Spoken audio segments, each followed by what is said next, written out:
What is up, everyone? Michael Wolverine here with another video. Today's video is going to be a quick little channel update and some of my recent video game pickups. So, real quick, I wanted to just give an update on the channel. I haven't made a whole lot of videos recently, and so just kind of wanted to do a quick little update, just kind of let you guys know what's been going on in my life. Got some pretty good news, or exciting things. My wife and I are actually expecting our first child. It's a baby girl, so very excited about that. Couldn't be more excited. So I wanted to share that with you guys, just because I may have to kind of adjust some of my video game pickups, and that was the main reason why I didn't have any more video games monthly unboxings, and there probably won't be any more of those videos, at least for the near future. Well, come on! I know, sorry, but gotta, spend some of my money on getting baby stuff and things like that. So I do plan to still get video games from time to time, but I may slow down on how many I get, and I may spread out these pickup videos just because, I may not be getting as much or might not have enough to show in a given month. So real quick, another thing, I do have a lot of videos planned. I'm still working through my collection showcase. So I think the next one up is Xbox, then Super Nintendo, PlayStation 2, NES, Sega Genesis. So I've really enjoyed making those videos. Definitely going to get started on the rest of them and get those out as soon as I can. Also have been enjoying making some review videos. So I just posted a review of The Suffering, so go check that out if you haven't, if you're interested. I would really appreciate it. I really do enjoy making those review videos. I think that might be kind of my passion with this YouTube channel, so I might make a lot more of those. At least I plan to. So there'll be some more collection videos, some more reviews, and I got some one-off ideas that I have planned to make. So plenty of content, still plan to come out with, just no video games monthlies and maybe some sparing pickup videos from time to time. But I appreciate you guys sticking with me. And so I did get some stuff recently. I'm going to go through it real quick and show you guys what I picked up. So I would say this is within the last month and a half I've gotten most of this stuff. It's not a whole lot, but I think there's some interesting things to show you guys. All right, so first off, I got one Super Nintendo game this month, and that is Super Return of the Jedi. So this is a really cool side-scrolling game. Has a lot of platforming and pretty challenging game. Definitely wanted to pick up at least one of these games because I remember playing them a lot at friends' houses. I've mentioned before, but I didn't grow up with the Super Nintendo, so it's cool as an adult to go back and kind of play a lot of these games I didn't get a chance to a little bit more. So definitely was happy to pick up one of these games. I think really any of them are good to pick up. I don't know if this one, Super Return of the Jedi, is any better than the other two.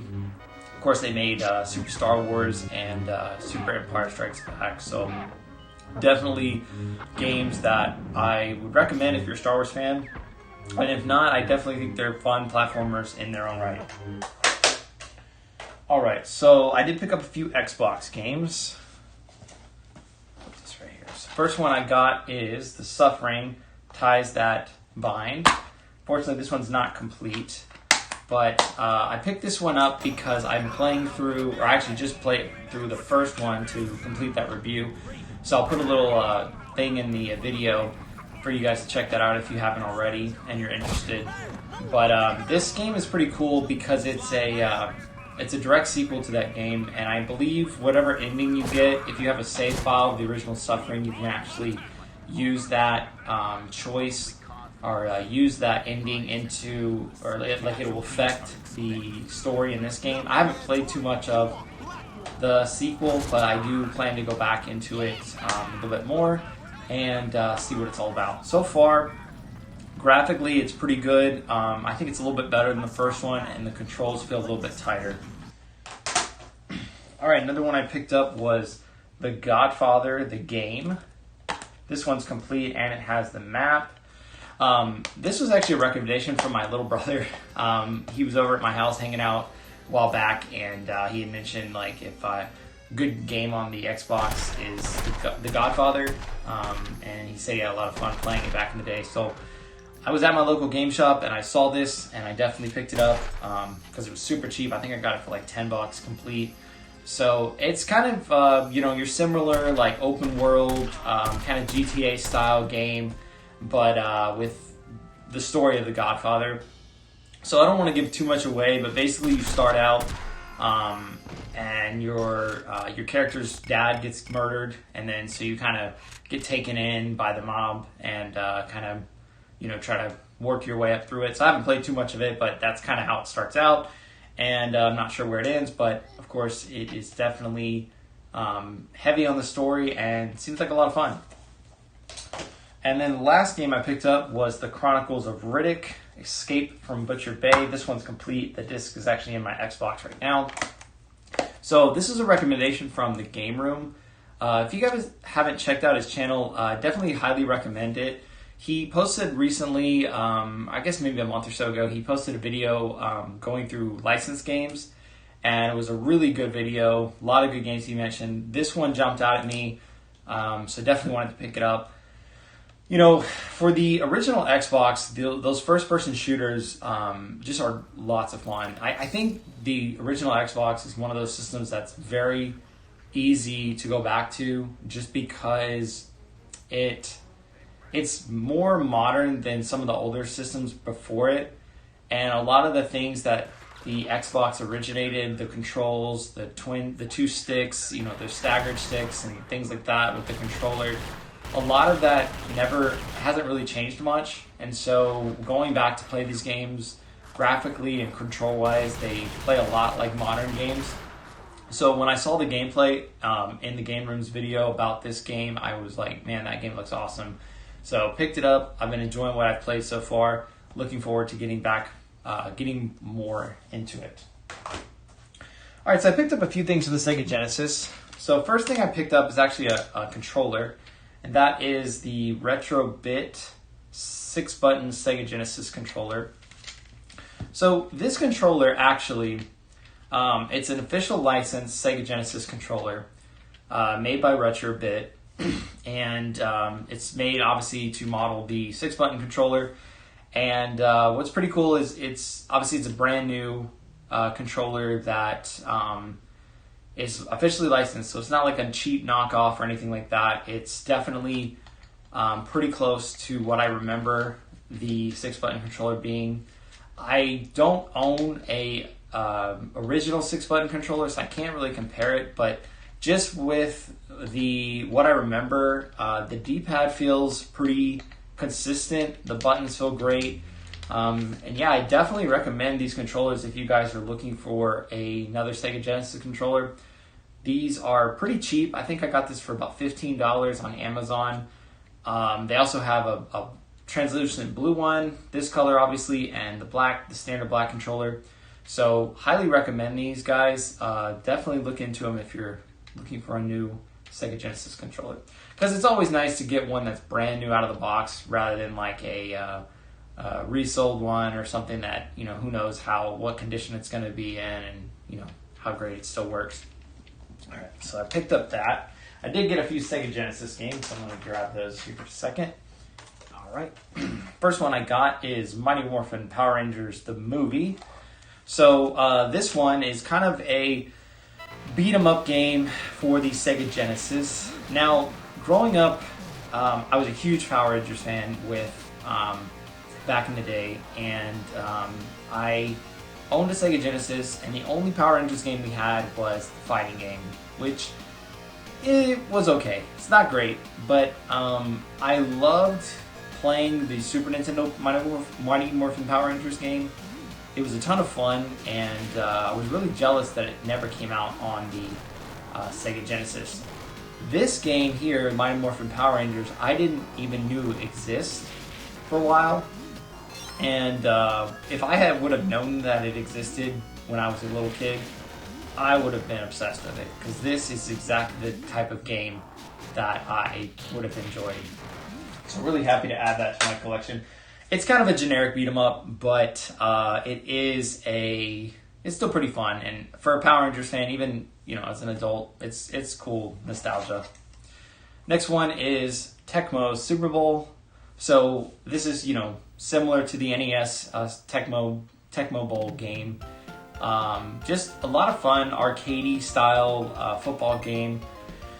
I think going back to old sports games, it's really tough sometimes because they don't always age the best, and sometimes they try to be a little more simulation than they had any right to be. What makes these Tecmo games so good is that they just nail the gameplay. So I was really looking forward to playing this one just because I enjoy Tecmo Bowl, what I played of it. This one is more of the same, has the NFL license, so you have the actual teams this time. And a lot of fun. Pretty cheap too, of course, most sports games are. And then the last Sega Genesis game I picked up is Golden Axe 2. So this one is obviously a classic beat 'em up for the Sega Genesis. A really great game, tons of fun, especially with friends.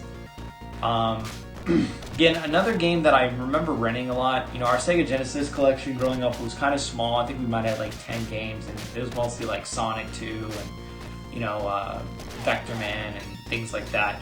So we never owned a Golden Axe game, but definitely loved when we would rent these and play them. So I was happy to add this to my collection. Really enjoy these Sega Genesis beat 'em ups. There's so many great ones on it, and Golden Axe is one of the best. All right, so I picked up an accessory for the NES, and that is the Zapper.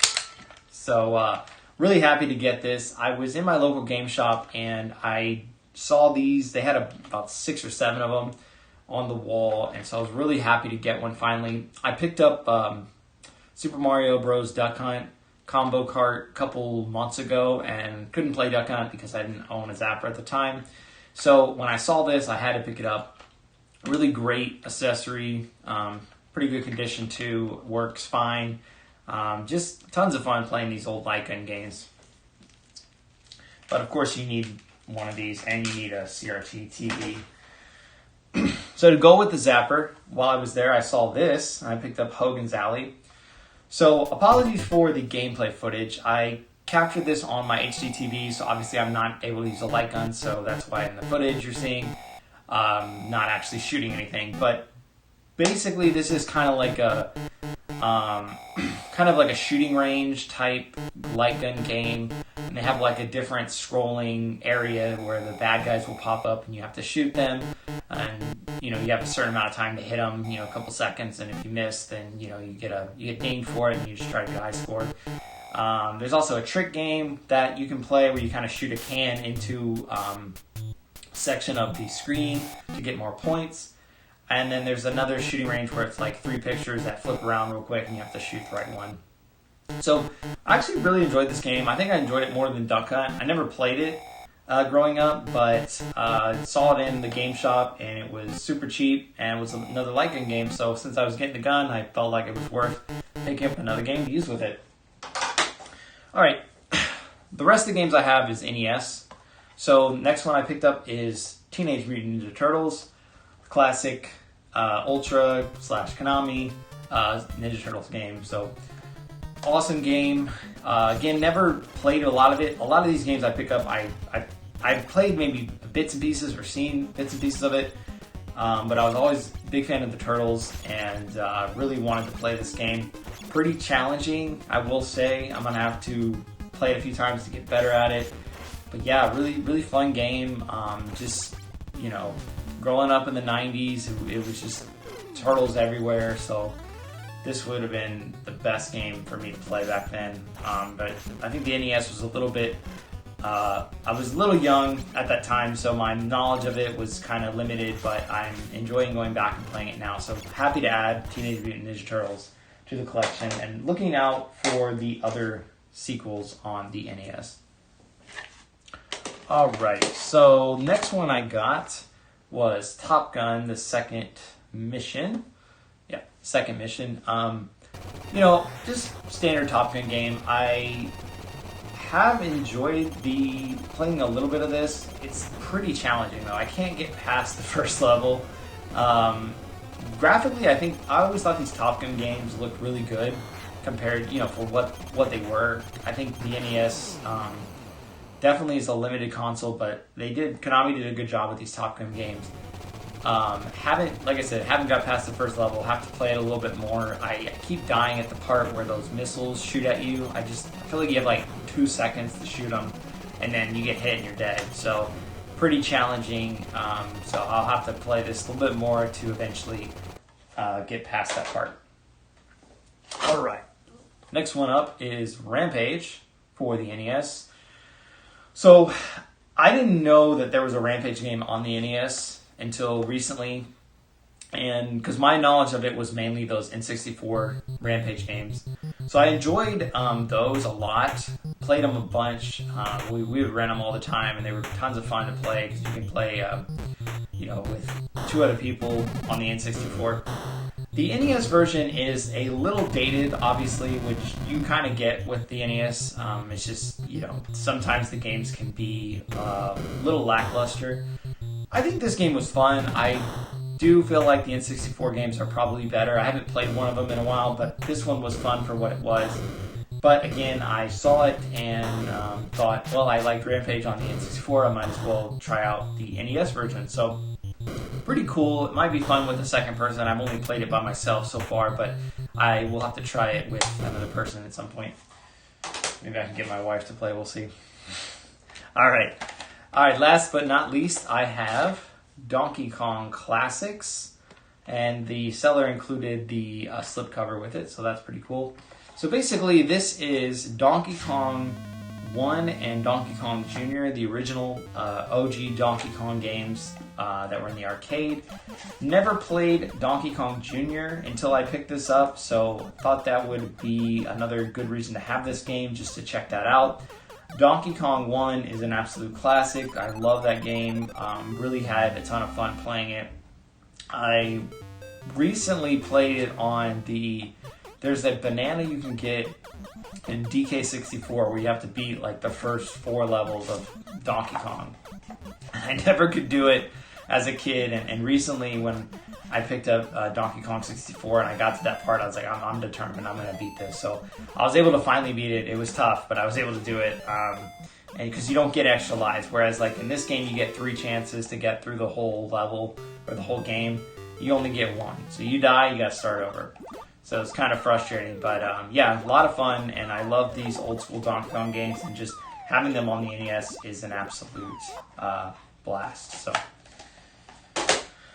well, guys, that's it for my pickups. Like I said, I don't know how many of these videos I'll do. I may do them every other month, or just whenever I feel like I have enough to show.